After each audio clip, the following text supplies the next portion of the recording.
सार्वजनिक मध्यवर्ती गणेशोत्सव मंडळाच्या विविध उपक्रमाबाबत माहिती देत या मंडळाच्या परंपरेवर माजी आमदार नरसिंग मेंगजी यांनी प्रकाश टाकला। सोलापुरातील सार्वजनिक मध्यवर्ती गणेशोत्सव मंडळ हे भारतातील पहिलं मध्यवर्ती मंडळ म्हणून प्रसिद्ध आहे। इंग्रज सरकारच्या काळामध्ये एखादी मिरवणूक तसंच धार्मिक कार्यक्रम अशा वेळी धार्मिक स्थळासमोर वाजंत्री वाजवण्यास बंदी होती। यामुळे अनेक जाती धर्मांमध्ये तेढ निर्माण व्हायची। जर कोणी आवाज उठवलाच तर त्याची धरपकड केली जायची आणि याचाच फायदा घेत इंग्रजांनी फोडा आणि राज्य करा हे धोरण अवलंबलं होतं। या विरुद्ध आवाज उठवत सार्वजनिक मध्यवर्ती गणेशोत्सव मंडळानं हा कायदा बंद करण्यास इंग्रज सरकारला भाग पाडलं आणि नमवलं, अशी माहिती मंडळाचे प्रमुख सल्लागार माजी आमदार नरसिंग मेंगजी यांनी पत्रकार परिषदेत दिली। धार्मिक कार्यक्रमावर अनेक बंधनं होती। ही बंधनं पाहता इंग्रजांचा एक डाव होता की हिंदूमध्ये फूट पाडा, फोडा आणि सोडा असं त्यांची नीती होती।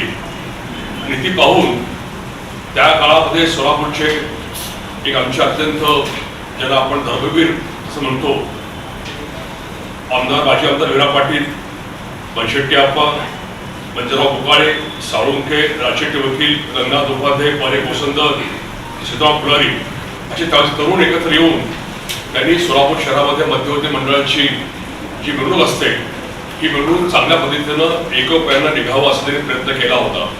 तर अनेक बंधनं होती, जे धार्मिक स्थळावर हलग्या वाजवू नका, वाद्य वाजवू नका, आणि स्वतः ते हलग्या घेऊन वाद्य घेऊन ते वाजवायची आणि मिरवणूक पुढे जायची।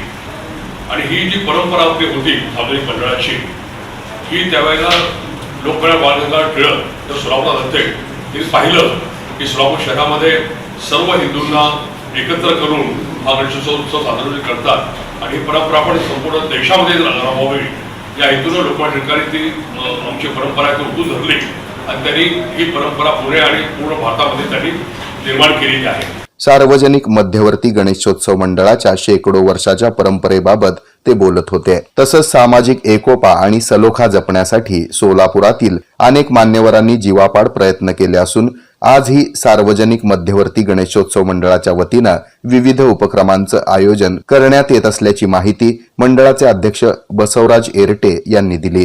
जसं आपण वाजंत्रीला साथ देऊन म्हणजे डीजेला हे करून वाजंत्री पारंपरिक पद्धतीनुसार मिरवणुका काढतो, तसंच एक समाज प्रबोधन व्हावं या भावनेनं मध्यवर्ती गणेशोत्सव मंडळातर्फे ह्या वेळेला शाळेमध्ये गुड टच बॅड टच या संदर्भात आपण कार्यक्रम ठेवलेले आहेत।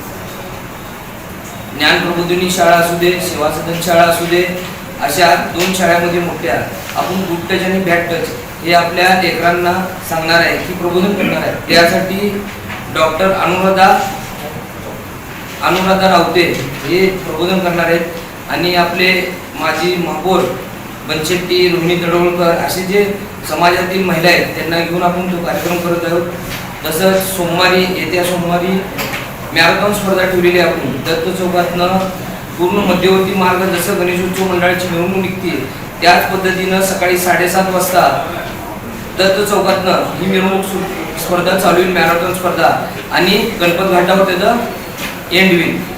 त्या संदर्भात आपण त्या मॅरेथॉन स्पर्धेमध्ये येणाऱ्या मुलींना सर्टिफिकेट देणार आहे आपल्या मध्यवर्ती मंडळातर्फे, आणि मुलींसाठी जे बदलापूरचं प्रकरण झालं तर ते समाज प्रबोधनासाठी म्हणून आपण तो एक कार्यक्रम घेतलेला आहे। या पत्रकार परिषदेस अध्यक्ष बसवराज एरटे यांच्यासह मंडळाचे प्रमुख सल्लागार माजी आमदार नरसिंग मेंगजी तसंच उपाध्यक्ष विजय पुकाळे यांच्यासह पदाधिकारी आणि सदस्य उपस्थित होते।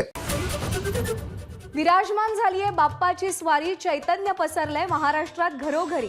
मग होऊन जाऊ दे बाप्पा सोबत आपल्या परिवाराचा एक सेल्फी लय भारी। काढा बाप्पा सोबत आपल्या कुटुंबाचा फोटो आणि स्क्रीनवर दिलेल्या व्हॉट्सअप नंबरवर किंवा ईमेल आयडीवर आम्हाला पाठवा। सर्वोत्तम सेल्फीला मिळणार आकर्षक बक्षीस। तेव्हा एबीपी माझा आयोजित माझा बाप्पा माझं कुटुंब सेल्फी स्पर्धेत आजच सहभागी व्हा आणि सहकुटुंब सहपरिवार पाहूया उत्सव आनंदाचा। बाप्पा माझा 7 सप्टेंबर पासून दररोज फक्त एबीपी माझावर।